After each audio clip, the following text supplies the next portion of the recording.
All right, let's talk about it. You get that detailed essay prompt, and it just feels, well, it feels like trying to solve a really complex puzzle, right? If that's you, you are in exactly the right place. We're going to give you the step-by-step blueprint to put every single piece together perfectly and build an essay that really stands out. So here's how we're going to tackle this. We'll break the whole thing down into 5 key stages. First, we'll look at the essay's blueprint. Then we'll jump into crafting a killer intro and building the core of your argument. And finally, we'll make sure you stick the landing with a strong conclusion and cover that absolutely crucial works cited peach. First up, let's talk about the blueprint. Because let's be real, you can't build a house without a plan, right? Same thing here. Before you can write a great argument, you have to know the fundamental rules of the assignment. So let's lay that foundation. Okay, first things first, the word count. You're aiming for that sweet spot right between 550 and 700 words. Now, there's a little bit of wiggle room, but be super aware of that 900-word hard cap. The goal here is to be concise and make every single word count. All right, now for the fun part. You get to pick your material. You're going to choose 2 of these 4 amazing short stories to analyze. St. Lucy's Home for Girls Raised by Wolves, A Rose for Emily, Bridesicle, or Cat Pictures, Please.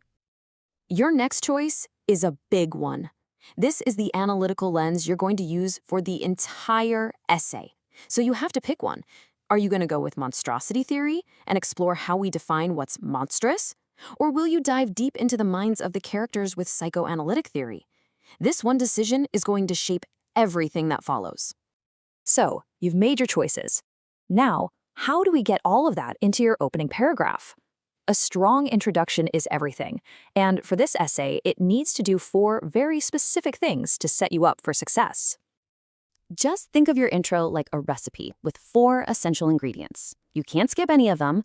First, introduce the stories and authors. Second, give just a little bit of context so your reader knows what's going on. Third, you gotta name your chosen literary theory. And finally, and this is the most important part, you have to state your thesis. That's the one sentence that is the roadmap for your entire paper.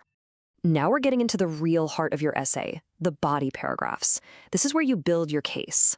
For this assignment, you'll write 2 of them, and they have this really clear, parallel structure that helps you build your argument logically, brick by brick. Your first body paragraph is all about comparison. Your job here is to find one key similarity between the 2 stories you chose. What's one thing they have in common?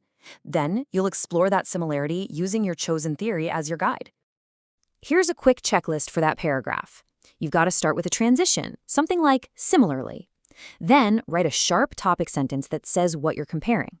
Next, you need 1 quote from each story. And this is crucial. Don't just drop the quotes and run. You have to analyze them. Explain how they prove your point.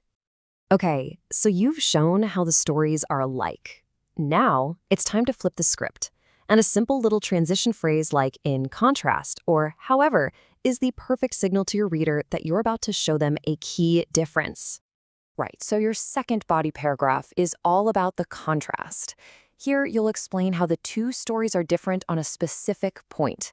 But again, it's not just about pointing out a difference. It's about explaining why that difference matters. How does it change how we see the stories?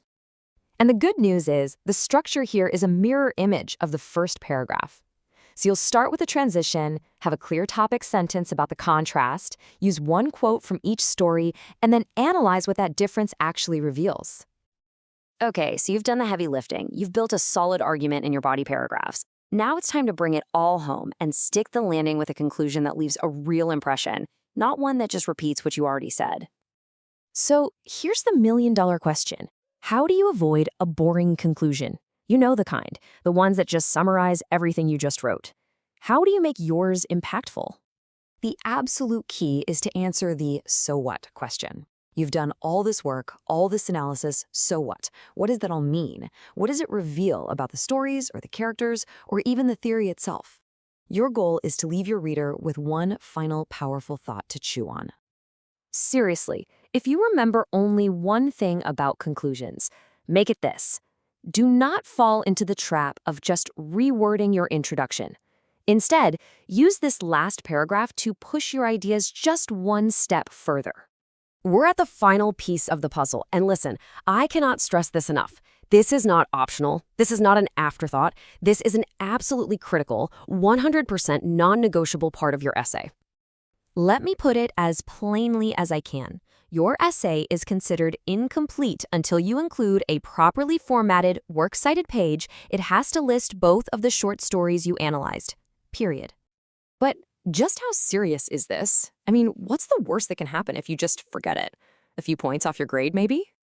Nope. A 0. A big, fat 0 on the entire essay. I am not kidding.